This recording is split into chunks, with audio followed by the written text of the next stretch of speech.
Hello, and welcome to the J of Metropolitan Detroit's 71st Annual Detroit Jewish Book Fair. My name is Suzanne Simon, and I am chair of the Detroit Jewish Book Fair Steering Committee, and it's my pleasure to welcome you to Lessons in Chemistry with Bonnie Garmus. We are celebrating over 70 years of the Detroit Jewish Book Fair and a return to a more traditional book fair events in person event at the J. To see our full event schedule, watch events you may have missed, and browse our online bookstore, please visit our website at jccdet.org/bookfair. If you enjoy this event and other book fair events, please consider becoming a patron or donating to Book Fair. You can do that at our website as well, jccdet.org/bookfair, and we rely on community support to make this annual event possible. So thank you in advance for becoming part of our family and making almost all of these events free to everyone.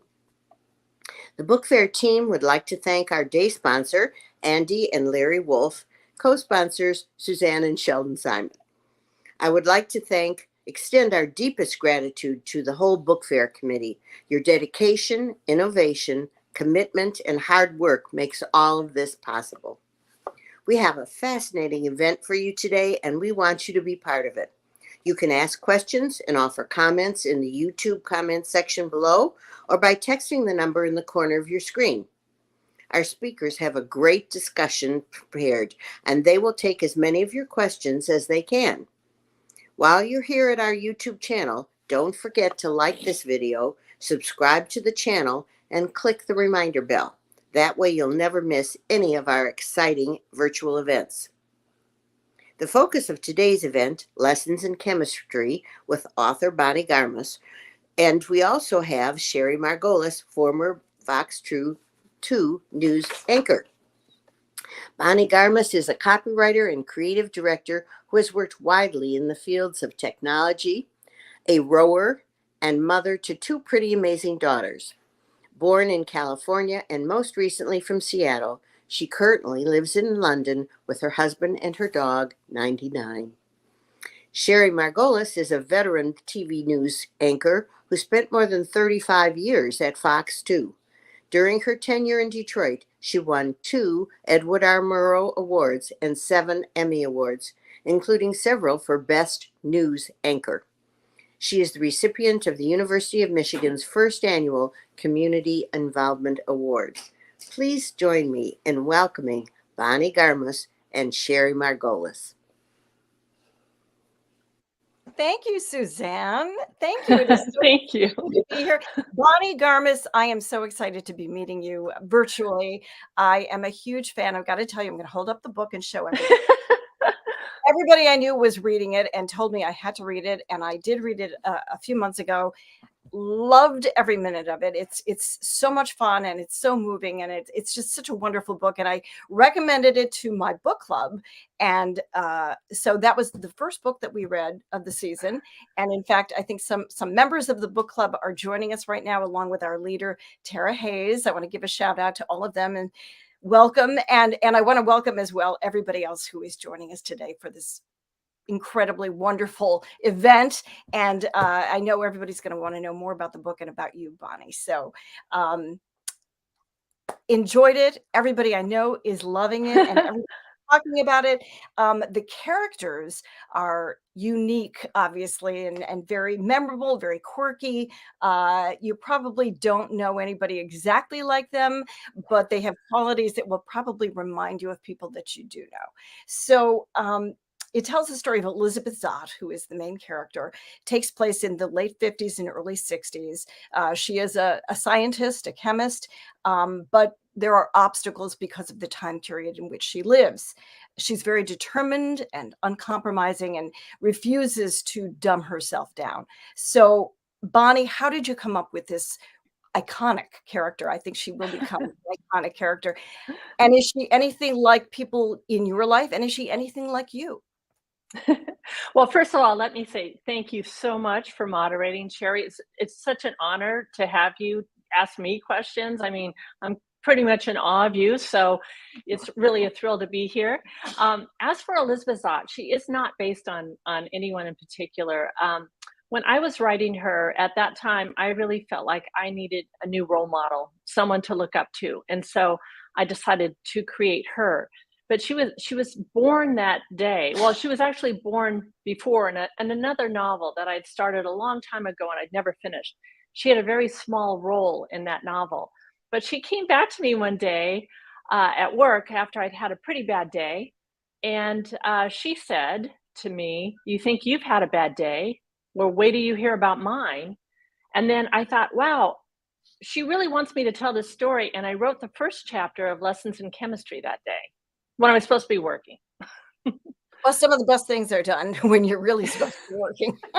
That's right. What was it that happened to you that day at work? Oh, I'd been in a meeting. It was all men. I've worked a lot in technology, and that's not uncommon to go into a meeting where it's all men. And I was presenting my ideas for a campaign. It was a pretty major campaign in technology. This was in the Bay Area. I used to travel a bit, um, and after I was done presenting my concepts, no one said anything. And then there was a little bit of discussion about various things, but nothing about what I'd said. And then a few minutes later, a vice president presented my ideas, which were still on a PowerPoint on the screen. Yeah, as his own ideas that he had just thought up right then. Um, and I said, "Hey, the PowerPoint's still up, and I just actually made this presentation." It was if I was not even in the room. I couldn't believe how rude it was, but I also just couldn't believe that it was still happening, after all these years. So I went back to my desk and instead of working, I wrote the first chapter. And I think that was probably the wisest use of my time to date in my life. That's amazing. She's an unforgettable character, though, and she is so strong and uncompromising in her life, and and doesn't feel as though she needs to compromise. And I think that's what's so interesting about her is we all feel pressure to conform in some ways to society, to what people view, what their view of us is. And she doesn't view herself as others view her. She is very single-minded, and she is so solid and secure about who she is. Yeah, You know, when I was writing her, I don't know anyone like that. I did that's why I do have to make up all of my characters. They're all completely fictionalized except for the dog, believe it or not. But with Elizabeth Zott, I know. With oh, Elizabeth Zott, for sure. she's a rationalist. And when I was writing her, I based her personality on the tenets of Stoicism, of writings of Marcus Aurelius, where we reward courage, perseverance, honesty, responsibility. And she just kind of rose up from there for somebody who just was not going to accept the status quo if it was illogical. And it made complete sense to me at the time because we're always so surrounded these days by complete irrationality, especially we know that there's a lot of fake news out there. It's really hard for people to know what's real and what isn't. So I wanted a character who would just absolutely not put up with it and just say, no, no, I need the evidence here. And so making her a scientist was a pretty easy decision. So the book takes place in the late 1950s, early 1960s, and a time of limited options for women. I mean, if women worked outside the home, they were nurses, teachers, or secretaries. Yeah. And your mother was a nurse. Were there Mhm. things that happened in your mother's life that she related to you that made you start thinking about this period in our history and women's role in society? Well, that's why I decided to set the book then for two reasons. One was I needed some reassurance that day at work that we'd actually move forward in the world as women. I was really concerned at that point that we had not. But then I thought about it and I thought about my mother's era. I'd never fully appreciated what those women, what their restrictions were. And so I reread The Feminine Mystique. And I have to tell you, Sherry, I was really shocked I to have find out that Yeah, I didn't know that women couldn't work if they were pregnant. I had no idea back then. I also didn't know that they didn't have legal right to their husband's paycheck. Their names usually weren't on the deed of the house. There were all these things I had no idea about. Also, women could be a teacher, a nurse, or a librarian. That was pretty much it, if they could be anything at all. So for my mother, she really loved being a nurse. She talked about it every single day, I think, when I was a child. And you know, when we all grew up and left, the first thing she did was she went and she got her nursing license renewed, and she went back to work. And I kind of feel bad about the number of times she'd tell us how much nursing had meant to her, and we just were like, you know, oh yeah, mom, whatever. Well, the first year back at work, she won Nurse of the Year at her hospital. I mean, Oh, she wow. was really good. And so that really kind of woke me up as to exactly what she had been held back from and how much she could still accomplish. Very interesting. I think your point is it's an interesting point because I think younger women these days really don't have any idea of a woman couldn't hold couldn't have a credit card in her own Right. name, buy property. I mean, it was, and these were recent changes in the 1970s. I mean, this is, Yeah. this isn't ancient history. So Yeah. when women read your book, do you think that younger women read it in the same way that an older woman would read the book, or do they have a different kind of perspective when they're reading the book? What has been the reaction of younger women as opposed to older women when they read it? Well, there have been two reactions. One is absolute shock that this could have been that bad. So some younger women question it. And then the any woman who's over 40 comes in and says, "No, this is exactly right." Fact Um, and so yeah, yeah, totally factual. And so it's been a really incredibly great time for women of all ages to come together and discuss what's changed and what hasn't changed. And I was on a Zoom group with a really amazing array of women from ages 14 to 92. And it was one of my most favorite groups. And the younger women really came away from that saying, wow, you know, at the end of it, they were saying, thank you to the older women on that call. Thank you for all the work that you've done all these years. And it was a really interesting group to, you know, to find it, to talk to like that. It was fascinating. So it does, there are some young women who simply won't believe that they wouldn't have been able to write a check. They don't even write checks anymore, so they don't know. But you know, it's that sort of thing. You do have to educate the younger generation about how tough it can be. Absolutely. I think our views are also shaped by the media in many ways, and the TV shows that we watch. And I mean, back in Elizabeth's time, it was Father Knows Best and the Donna Yeah. Reed show, and Mom was home wearing pearls as she was in the kitchen or vacuuming. Um, and that led to, of course, shows like That Girl and the Mary Tyler Moore Show, and where women, single women, for the first time were portrayed as living on their own, working at jobs outside the home. So, how did media and television shape your views, and what kind of shows influenced you when you were growing up and then later? Oh, I'm going to be really embarrassed to say this, but I never missed an episode of Get Smart. You know, oh God. Like But 99, 99. That's where 99 comes from. That's right. That's right. Yeah, I mean, for me, I do remember those shows, Donna Reed Show and Father Knows Best. And, you know, the mother was always kind of frustrated at home, but you know, that's what mothers did. And you never saw a woman in any kind of position of power or anything. She was always wearing an apron. She was always cleaning up after her family or cooking for her family. And it always made it look like her job was easy, especially on shows like Bewitched, where she could just, you know, snap everything into place. And the reality was, at that time in the world, that was a really difficult time for a lot of women. Post World War II, they were being told that their lives were easy because the war was over. They didn't have to work, they were at home, which was work, and they had appliances, and that made everything easy. And in fact, the research shows that that was some of the most it was a very depressing time for American women. They didn't have any responsibility, and yet they had all the work. And they were called average all the time, average housewives. And so when I was writing the book, I was thinking about the women in my neighborhood. I mean, I was a little kid, but I can remember, the women, they didn't have extra help or anything. They had 5 kids, and all they did was cook and clean and run after kids. It was tough. And it was never acknowledged that they didn't have any kind of, they weren't given credit for their work. And that, looking back now, I can see it, and I couldn't see it then. Very interesting. So the women that you describe were likely the women who were watching Supper at 6, which is Yes.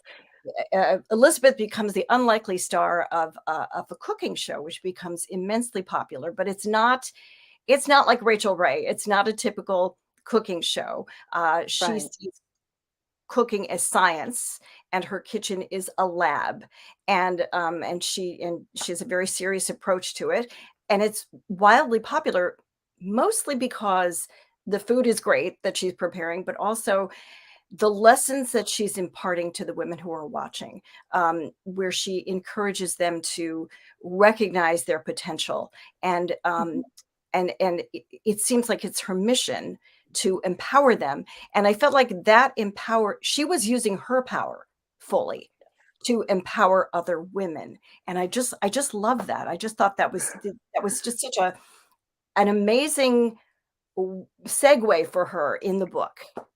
How did you Oh, come up? good. Well, well, because she's a chemist, I wanted to make Elizabeth Zott the main catalyst in the entire book. Every single person who comes into contact with her is absolutely changed by Elizabeth Zott. And that's the definition really of a catalyst. It changes things. And so how I came up with her was just, again, just this idea of having a woman chemist. And by the way, I kind of regretted for a little bit that I made her a chemist because I had to learn chemistry from a 50s textbook. I am not a chemist, and I had to buy one off of eBay and teach myself basic chemistry from the time frame of 1951 to 1962. You can't Google that. So I had a few regrets making her a chemist, but it was really instructive in a lot of ways because I learned a lot about science that I didn't know, chemistry specifically. And so the idea of chemistry informed her character. It shapes who she is. And when she talks to the audience about what bonds are and what they mean, what she's really saying, what she's really teaching is, laws of conservation of matter and things like that. She's really teaching people what they're made of at a molecular level. We are all atoms and molecules. And because we can change very, very easily. We're very good at it. And that's what she is trying to impart. We have a lot of changes to make, and we can't be afraid to make those changes. So we have a question from a viewer from someone watching who wants to know if that's why you called it Lessons in Chemistry, because everyone loves your book, by the way, she says, or he. How did you decide on the title? We thought the word chemistry referred to not just the fact that she was a scientist, but also the chemistry in her relationships. And that's a whole other aspect about the chemistry of love, and Calvin Evans, the love of her life. Before you answer that, when you were talking about the research into chemistry, did you set your kitchen on fire doing that research? Did I see that somewhere? Twice. But, as I like to say, we're renters, so maybe it's okay. The London Fire Department is really, really good. I'm pleased to say that they come pretty fast. The flames were much larger than I thought they could be. And I only did these experiments when my husband was out of town. He traveled a lot. It was great because then I could really cut loose. And yeah, but it was a neighbor of mine who was looking through a window and just saw flames through mine.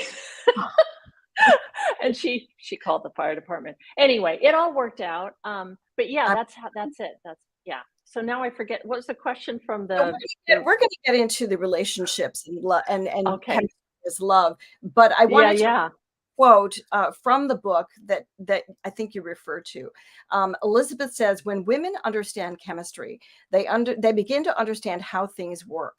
I'm referring to atoms and molecules, the real rules that govern the physical world. When women understand these basic concepts, they can begin to see the false limits that have been created for them.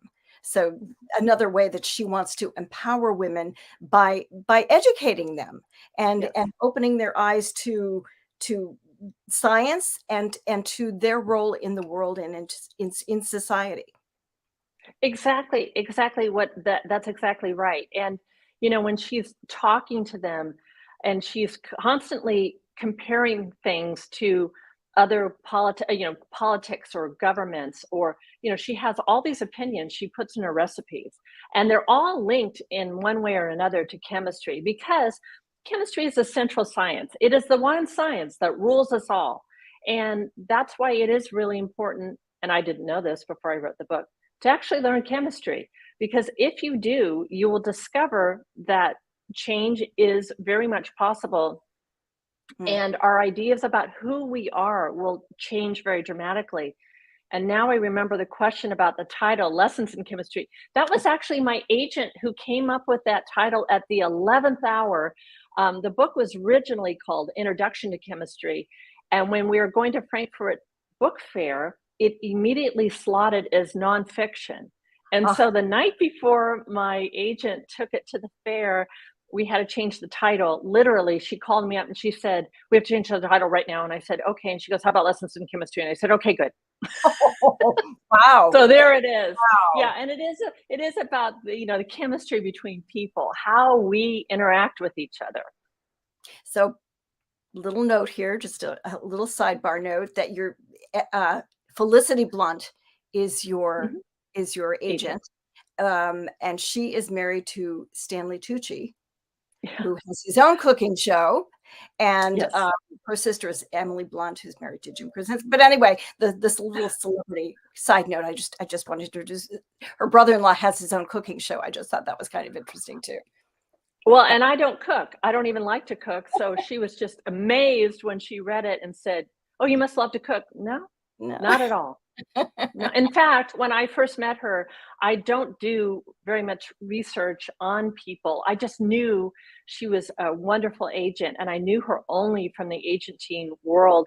And she told me when I first met her that her husband was an actor. And I actually said, and I'm embarrassed to say this, "Oh, would he have been in something I would have seen?"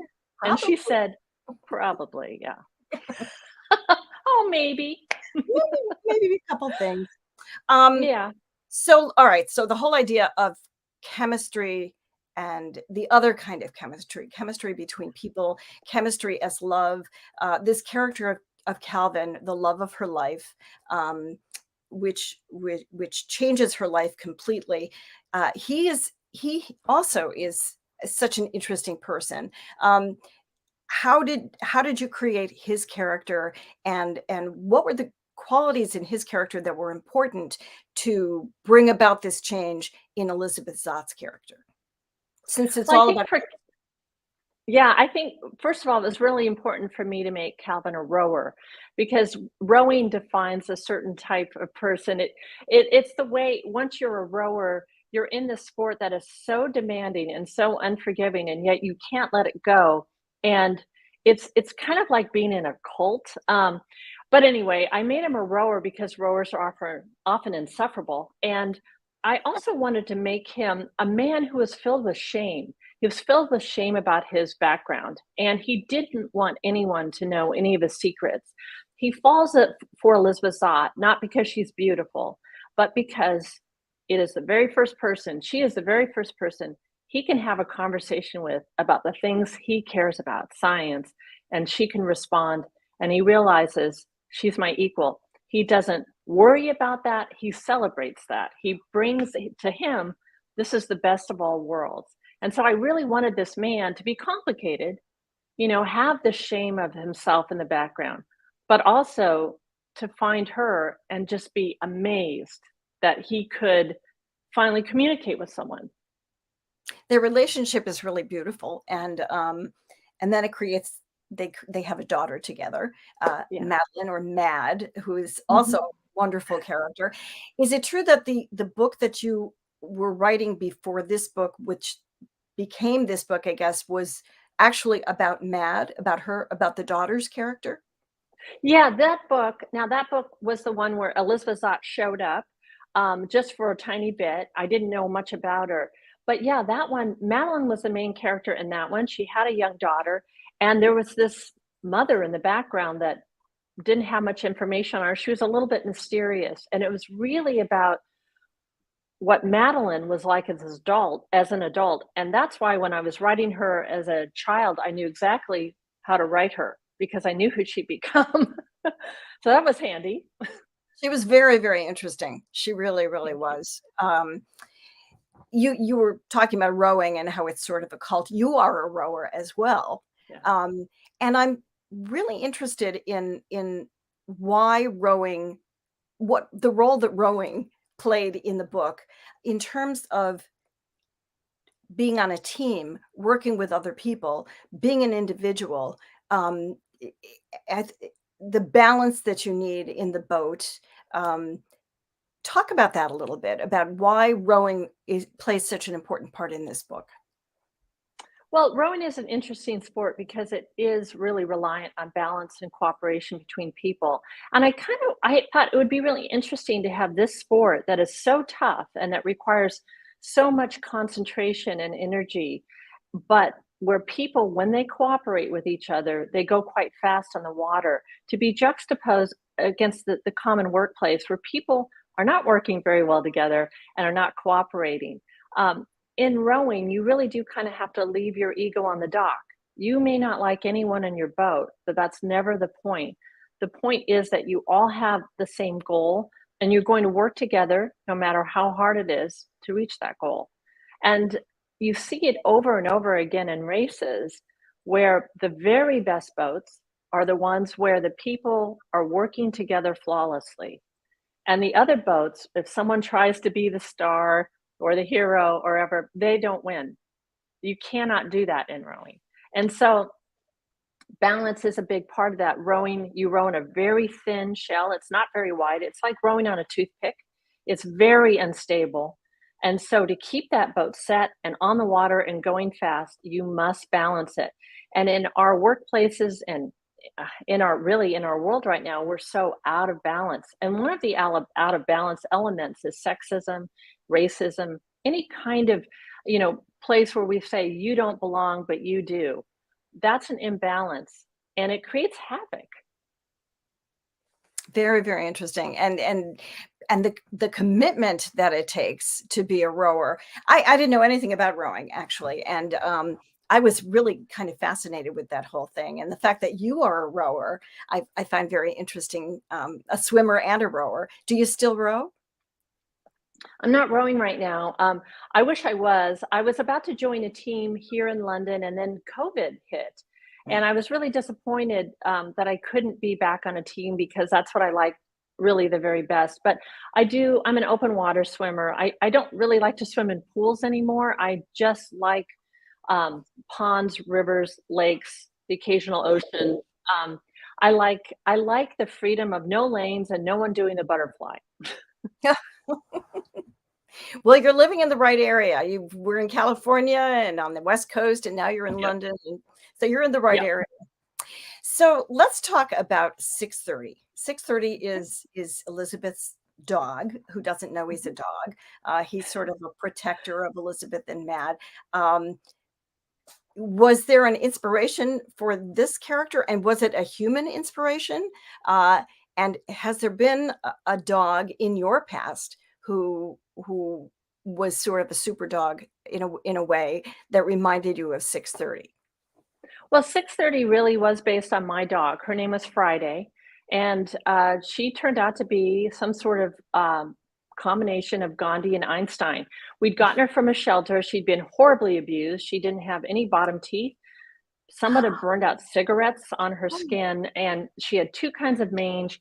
It was so bad. It was so outrageous that her previous owner was jailed for dog abuse. Oh. And so my kids found this dog at the shelter, and I have to tell you, Sherry, she was really unattractive, and I wasn't really excited to adopt this dog, but my kids insisted. And so we did, and she just turned out to be this, I cannot believe I hesitated for a moment.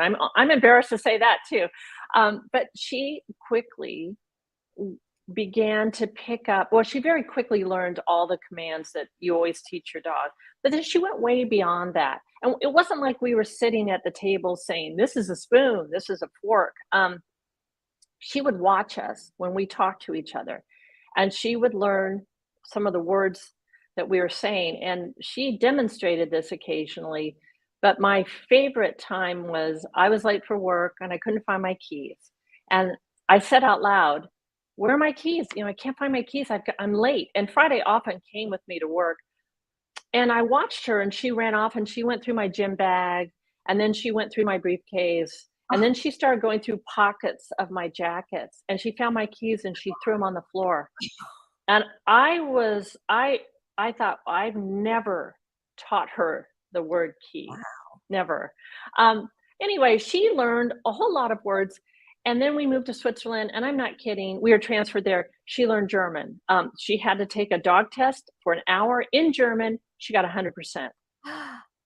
We don't know. How did that happen? We think the other dogs taught her German. But anyway, it turns out that dogs learning words is not at all unusual. There was a very famous dog named Casper who knew over 1,000 words. He lived with a clinical psychologist. And since then, there have been a lot of people doing real studies on how many things dogs can learn. I think it's interesting when we moved to Switzerland that those dogs spoke German. And if you go to France, those dogs, they understand French. And you never really consider that, but they do. They can learn your voice, your language, your intonation. We don't learn theirs. So when I was writing this character, we had just learned that trees communicate through their roots. And the more I thought about the dog, I thought, his thoughts were really interesting to me. And I wanted to have this reporter from the other side of the animal kingdom who was fond of us and lived with us, but had a lot to say about us. And so that's the origin of 6:30. Very interesting. Very interesting. I love the character. Thank you. 6:30 is just, I laughed out loud. 6:30 made me Oh. laugh out loud. I mean, just his insight and his love and devotion to Yeah. the family. He's just a wonderful, wonderful character. Really, really wonderful. Thank you. Thank you. I love the line that Elizabeth says at the end of each episode of her show. She says, "Children, set the table. Your mother needs a moment to herself." And I thought this is sort of the message of the book, isn't it? Women should have time to themselves to do things that they want to do, that to rest, to refresh, to pursue things that are important to them as well. And I thought that one line kind of summed it all up. Oh, well, good. I'm glad you thought that. When I was writing that line, I thought, what would Elizabeth Zott say? And then I thought, what? She would address kids. She would just assume, because it's Elizabeth Zott, that the children would be watching this show with their mother. And I kind of love that about her, because what she is also doing is educating this generation of children that their mother is someone worthy of respect. And I think, if that message is put out there young and then repeated over and over, children realize that's a law of nature. Your mother is someone worthy of respect. So, yeah, it was fun writing that line. I like that. And when you talk about the children and influencing the children, I'm thinking about Madeline and in her kindergarten class, and when she has to deal with the teacher who's so difficult and gives a very, very difficult assignment, and how we are pigeonholed, even at a very, very young age, maybe especially at a young age.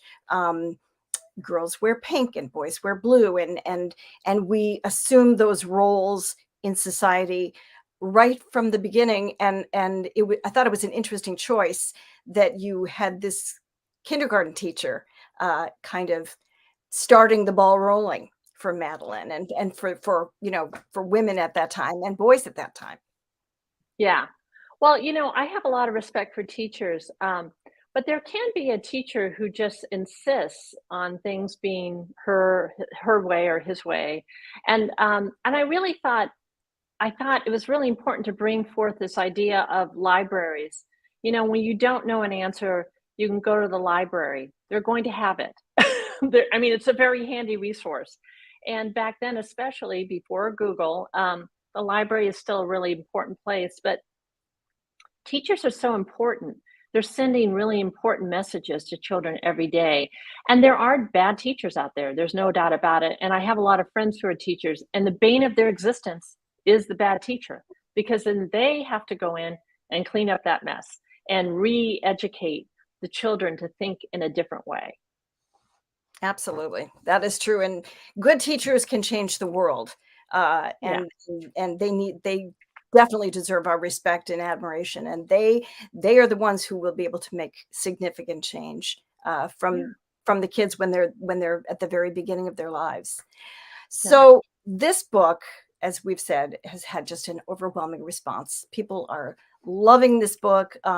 It's been published in 35 different countries, I think I read. 40. We're up 40. to 40. Okay. 40 countries, different languages, just an amazing response. It's also has become it's going to be an Apple TV series starring why can't I find who's Brie Larson. Brie Larson, thank you. Yes. So we'll all be able to watch these characters unfold before us on TV as well. That must have been so thrilling. This is your first book to be published. Yeah. You wrote 2 other books, I think, that were not published, and this is your first published work. And it becomes, and then it's going to become a TV series on Apple TV. What has that experience been like for you? And what is it like to sort of, have someone else write the screenplay for this, based on what you have written and the characters that you've created? Well, I think, for any writer, it's really tough to turn your work over to another team of writers. But you have to do that, and you have to let go, because Hollywood has other problems to solve turning a book into a limited series, which mine is. And these are not easy problems to solve, because I wrote a book where I have 10 points of view and they're all in people's heads.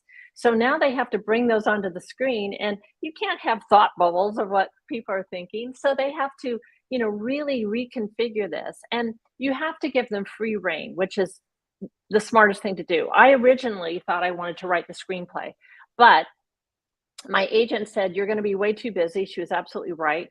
I couldn't have possibly done it. You're talking to us. Time to do that. Yeah, that's right. That's right.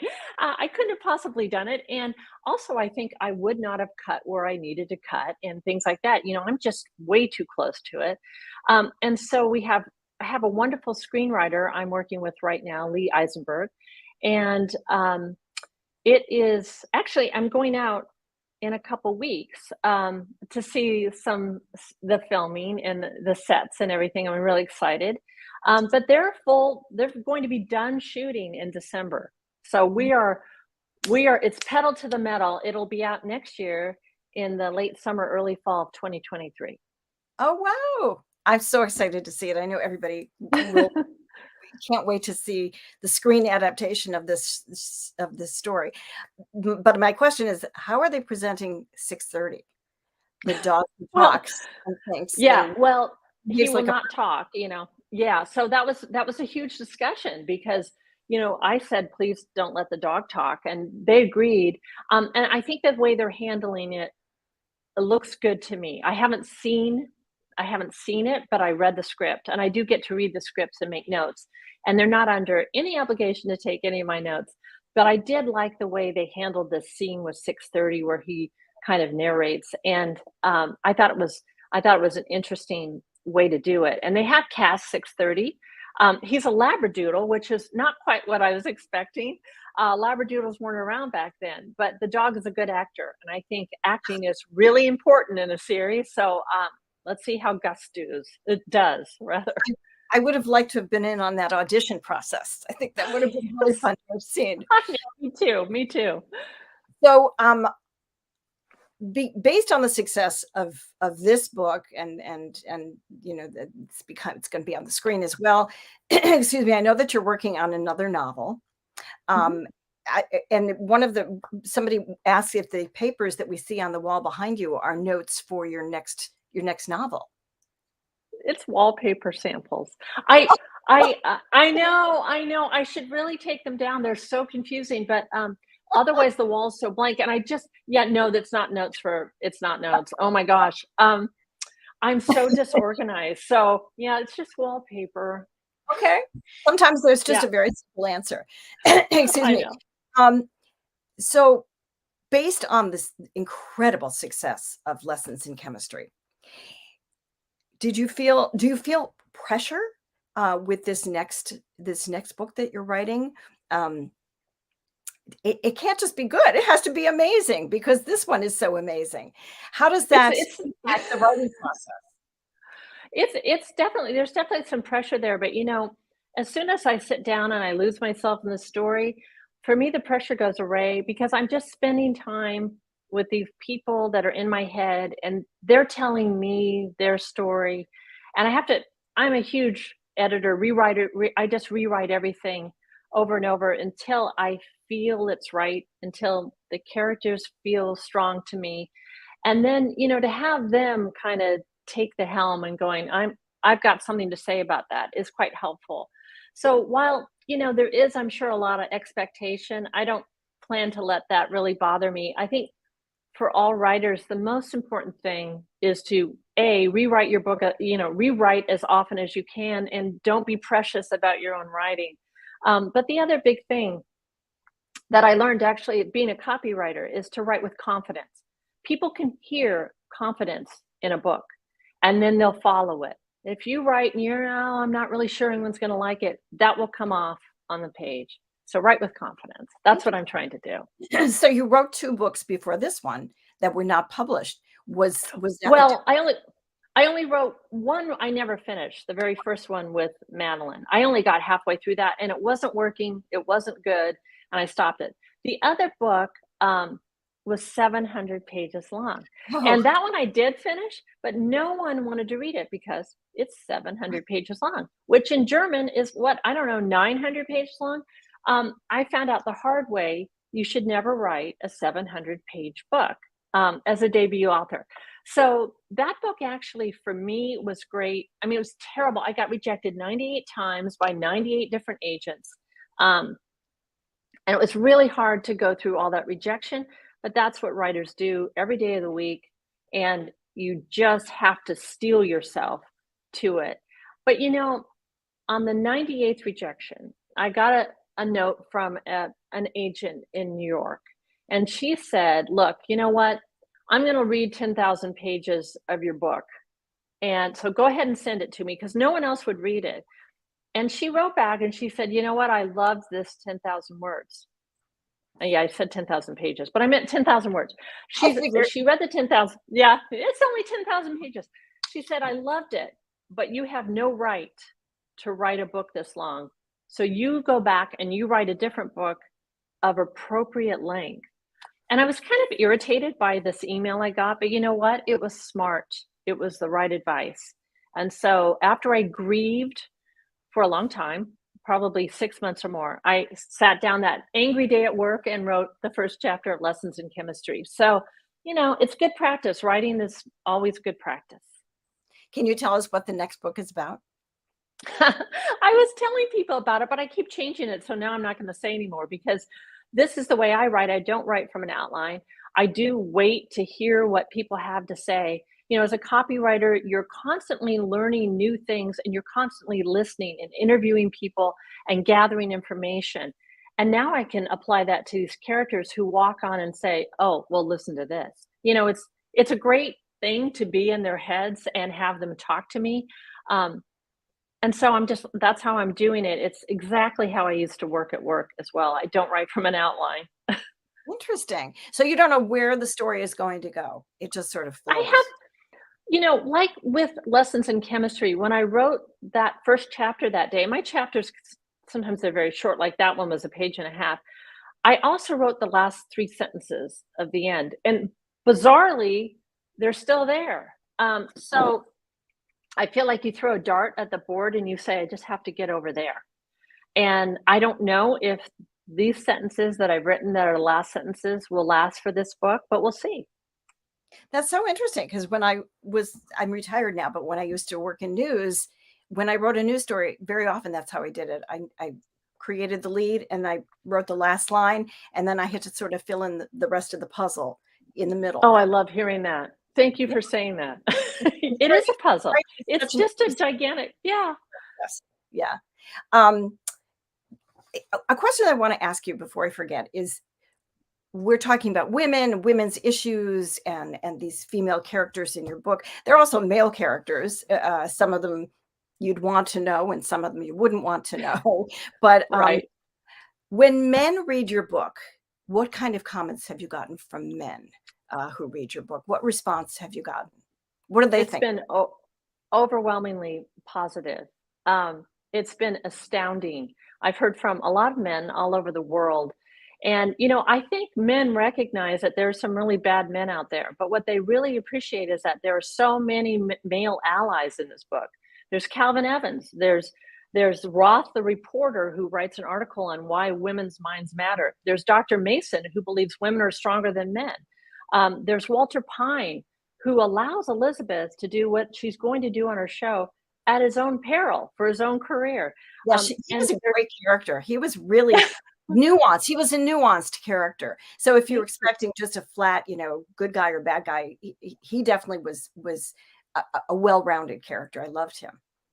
oh, thank you. Yeah, I think it's really important for the people to feel real. You need to know what their flaws are. And so for him, he was in a job where he was being bullied and manipulated by his boss, and he just wasn't up to the task. And I think I've heard from a lot of men saying, you know what? That's the boss I worked for too. And I love seeing Walter come out of his shell. I love seeing him grow. I love to see the effect Elizabeth had on him, restoring confidence in him. And I think that, yeah, men have been overwhelmingly positive because the book is not anti-men, it's anti-sexism. And I think, most men would, I think they want to be allies. Sometimes they don't know how to be allies. And so these men in this book, some of them are showing you, here's a way to be an ally. I love that. I love that. So men, read the book as well. It's got a message for all of us. I love that. Yeah. We have a lot of comments and questions from viewers, so I'm going to start looking through some of these. Let's see. Can you address the decision to end the novel the way you did, with the research being funded and the final sentence? Well, that's a spoiler. So I have to avoid spoilers. That's the rule. But I can tell you that Elizabeth Zott is a woman who knew who she was from the get-go, and she never wavered. She always believed in herself. And so for Elizabeth Zott, getting to do what she has decided to do is a win for her. It is her strength and her decision-making power. And she knows who she is. And so many of us, I think, struggle to know who we are, but she knew from the get-go, and she did not let a single thing stop her. That is for sure. A viewer comments, love your rowing analogy to life. There is great orchestration and synchronization to rowers, which is so necessary for balance and success. A great metaphor for life. So somebody who understands that connection that you've made. Let's see. Also, in every crew, team, boat is the coxswain, and often a female responsible for steering and coordinating the power and rhythm of the rowers. Great metaphors for women's contributions.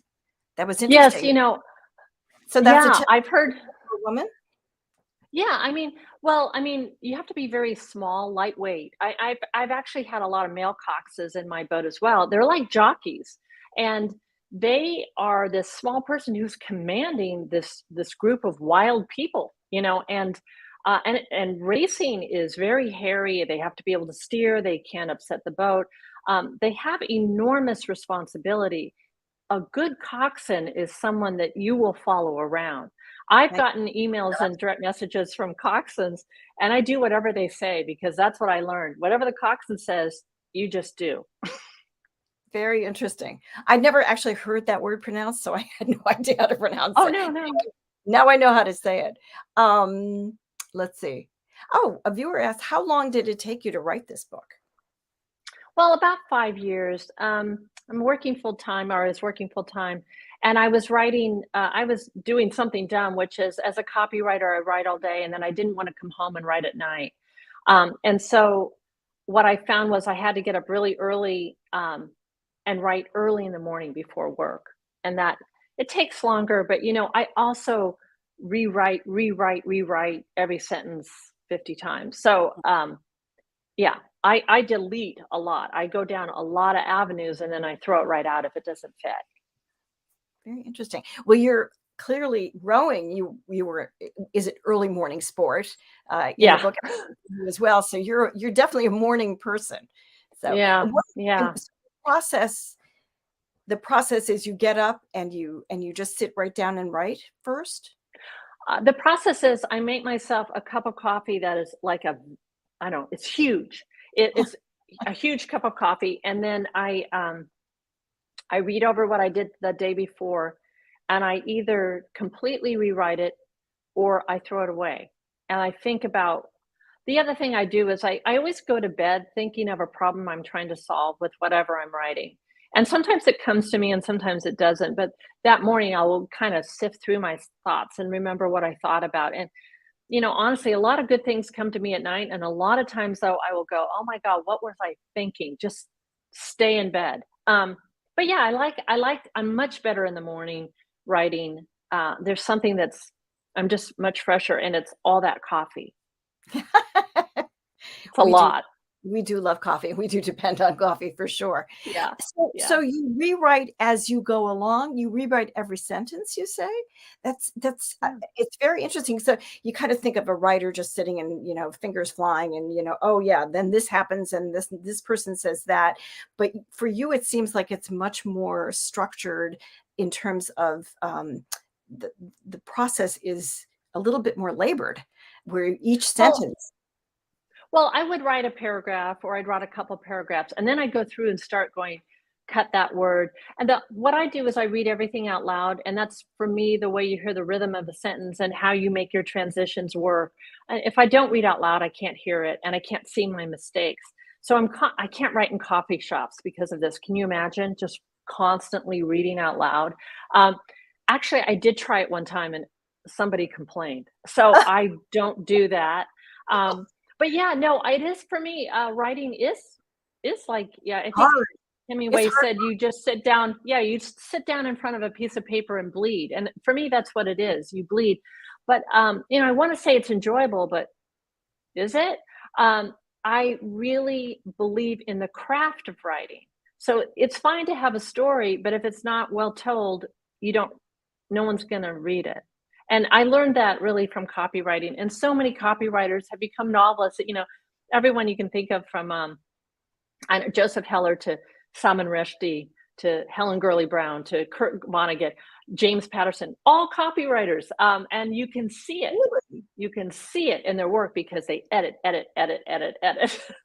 Well, that must make things much easier for your editor when he or she gets the final book. Well, there's nothing I left don't to I don't know. do. I don't know if they would say that, but yeah, they definitely have ideas, and that's a great thing with an editor, and also being an experienced writer, a professional writer in copywriting. I'm really used to pushing back and saying, no, I'm not going to do that, or I'm not going to do that. But if I hear a good idea, I'm definitely going to incorporate it. It would be incredibly arrogant not to listen to your agents and editors. They have good ideas. There's a reason they're there, right? There, absolutely. So another viewer wants to know, did Lee Eisenberg replace Susanna Grant as screenwriter? Yes. So what happened was Susanna Grant got her during COVID. She had a movie, and then after it got greenlit, which is hard. And she was in the middle of Mine, and she decided that she was going to go off, because it's like a once in a lifetime chance to get greenlit like that. She had to go off and do that. And then they brought in another writer, and she didn't really work out. She was on it for a while. I only saw one episode, and I was a little bit concerned by it, but not overly concerned. But anyway, they let her go, and then they brought in Lee. And Lee and I have, I would say, the best rapport you can possibly have between the novel writer and the screenwriter. Oh, that's And we don't. I mean, the book, the series is very different from the book, and I think that we both appreciate we're bringing completely different things into this, and we can stand back and let the other one do his work, and I can do my work, and I can say, "Oh, this is a great. I love this line, Lee," and I can also say, "This isn't what she would say." And I think, that's a great relationship. But again, he doesn't have to take any of my comments or notes or suggestions. That I am co-executive producer, which literally means do nothing. And so I'm happy to do nothing. very interesting. I think I might have a hard time just kind of sitting on I'd have to sit on my hands and put tape across my mouth so that to keep me from saying something. Well, I did at first. It's hard to give up your child, but then after a while, you do recognize it is a completely different animal. It's like you rode a horse and now it is a pig or whatever it is. It's not the same animal, and so it's much easier to back away. Plus, I'm really busy doing other things. So honestly, have fun, Lee. Interesting. So you're working on the next novel, and Yeah. I know you don't want to tell us what it's about or anything, but do we maybe find out more about Madeline? Will we ever find out more about Madeline? I'm not writing a sequel. Okay. I I feel like it's really important to leave before people want you to leave, to, not overstay your welcome. I did not want to pick up that other book about her because I had this other big idea about these totally different people in a completely different situation and what they end up doing to each other or people behaving badly again, of course. That's what all great novels are about. And so that's the story I'm following right now. And, there's a chance that maybe later I will go back to Madeline, but I want to get this other book done first. I understand. Okay, we're just going to have to wait then. We're going to have to wait to find out what Okay. All do you right. want the characters. Hi, Garmus. Thank you so much. I can't tell you how exciting it is for me to talk to you because this really Lessons in Chemistry is one of my favorite books for sure now. And you. being able to actually talk to the writer and find out about the process and about more about the characters and how they developed has been such a treat. And I know that everybody out there who's watching is so excited to hear everything that you had to say. And I really want to thank you. It was a real privilege to be able to talk to you. Thank you so much for joining us. And thank you to everybody out there who's been watching for joining us as well. And if you haven't read the book, if you know anybody, unlikely, but if you know somebody who hasn't read Lessons in Chemistry, it's really a terrific book. Bonnie, it was a pleasure talking to you. Thank you so Thank much. you, Sherry. Oh, me too. Thank you so much. I appreciate it.